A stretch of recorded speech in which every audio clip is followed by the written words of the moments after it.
Jess is somebody who has been spending years fighting for food and environmental and racial justice. At COP21 in Paris, she was there with the delegation for Sustaining a Life United Against Racism.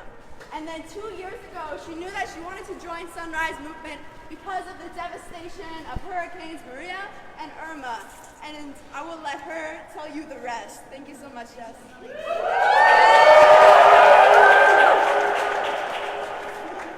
I was invited here to share my thoughts and my experience as a worker.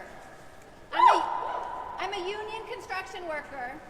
This morning, I was installing lights and electrical outlets in a building powered by fossil fuels. The people in my family are and have been custodians, housekeepers, factory workers. They cut down trees. They're cement masons. They're the people who tear your tickets in half when you go to the movies. My parents grew up in small villages in the Azores, Portuguese islands in the Atlantic. They grew up hearing about the economic opportunities if they came to America. They moved here with most of their families so that they could have more to eat, find a spouse, have children, and buy a house. They did not realize that the land had been stolen. They didn't realize it was built on top of indigenous genocide, or the wealth had been built from the exploited labor of enslaved Africans. They didn't realize how many people were poor here too, or that as workers, they would have to make impossible choices. In her 20s, my mother worked in a plastics factory.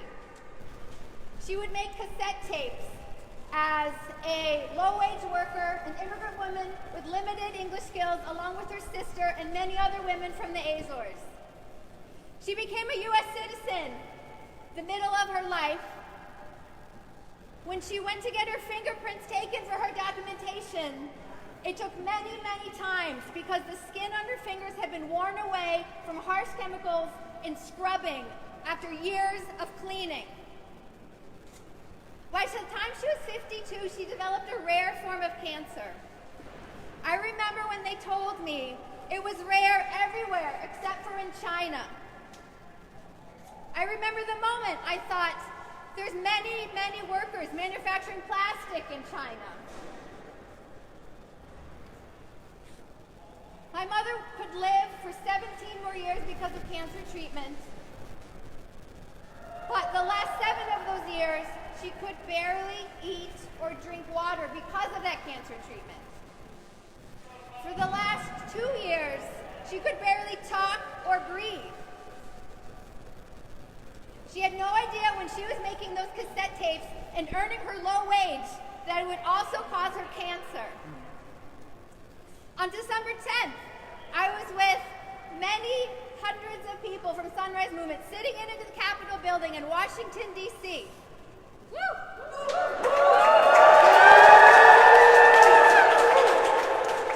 were there demanding that our elected officials fight for a Green New Deal.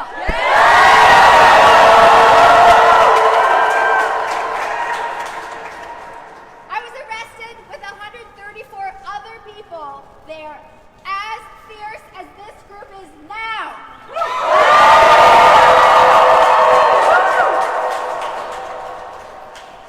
I was in a van. We were all handcuffed and being transported for processing. There was a young woman there that wanted to tell us the story of why she was there. Her father was a coal miner. They had raised their family on the wages he got as a coal miner. But he was not there alive to help her grow up. He had died from lung cancer. And she was there, handcuffed, sitting in, protesting, and mourning because that was the choice he had to make. Coal mining and cancer and feeding his family. We workers do not want to choose between making ourselves sick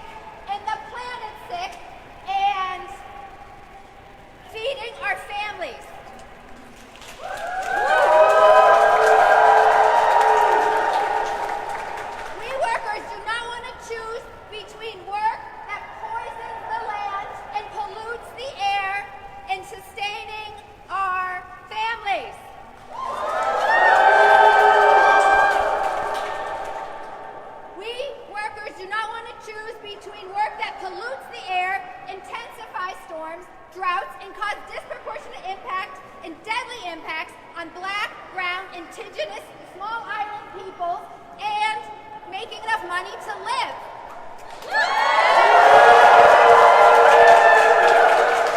We reject those choices. Those are false choices made by the people who have made immoral and excessive profits covering up the truth. And for 40 years, we reject those lies.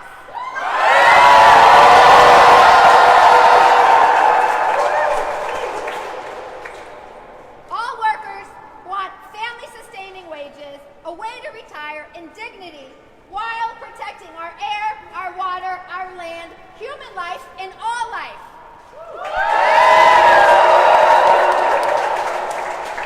And even though my mother could not talk at the end of her life, I'm deciding to stand here and say as clearly as I can with my own voice that all workers want dignity and life, and we cannot win this fight without fully fighting for the workers who are affected by the climate crisis and will transform our energy, our agriculture, and our transportation infrastructure. That and so much more is why we need a Green New Deal now.